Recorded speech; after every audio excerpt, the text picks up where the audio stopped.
அண்மை செய்தி. நெல்லை கிழக்கு மாவட்ட காங்கிரஸ் தலைவர் KPK ஜெயக்குமார் தனசிங் மரணம் தொடர்பாக வழக்கு. ரூபி மனோகரன் மற்றும் தங்கபாலுவுக்கு சம்மன் அனுப்பப்பட்டிருப்பதாக அண்மை தகவல் கிடைத்திருக்கிறது. இந்த வழக்கு தொடர்பாக நாங்குநேரி காங்கிரஸ் MLA ரூபி மனோகரன், தமிழ்நாடு காங்கிரஸ் கமிட்டியின் முன்னாள் தலைவர் KV தங்கபாலுவுக்கு போலீசார் சம்மன் அனுப்பியிருக்கின்றனர்.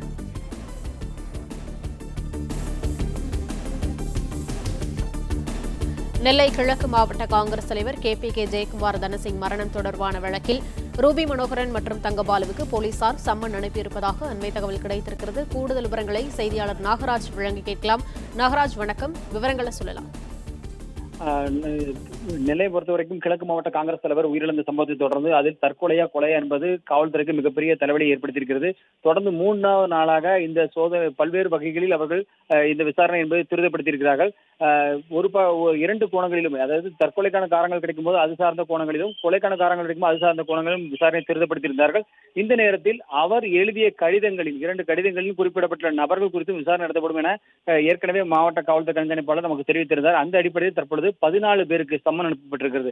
உவரி காவல் நிலையத்தில் தான் இந்த புகார் என்பது பதிவு செய்யப்பட்டிருந்தது. ஜெயக்குமார் காணாமல் போனதாக மேன் மிஸ்ஸிங் பதிவு செய்யப்பட்டிருந்தது. பின்னர் 174 CRPC என மாற்றப்பட்டு தற்போது விசாரணை என்பது தொடங்கி இருக்கிறது.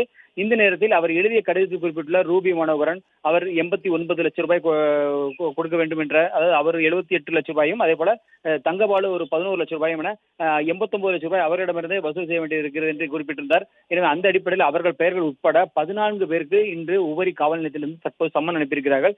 எனவே விசாரணை அனைத்து வகைகளிலும், அனைத்து கோணங்களிலும் இந்த விசாரணையை துரிதப்படுத்தியிருப்பதாக மாவட்ட காவல்துறை தரப்பில் தெரிவித்திருக்கிறார்கள்.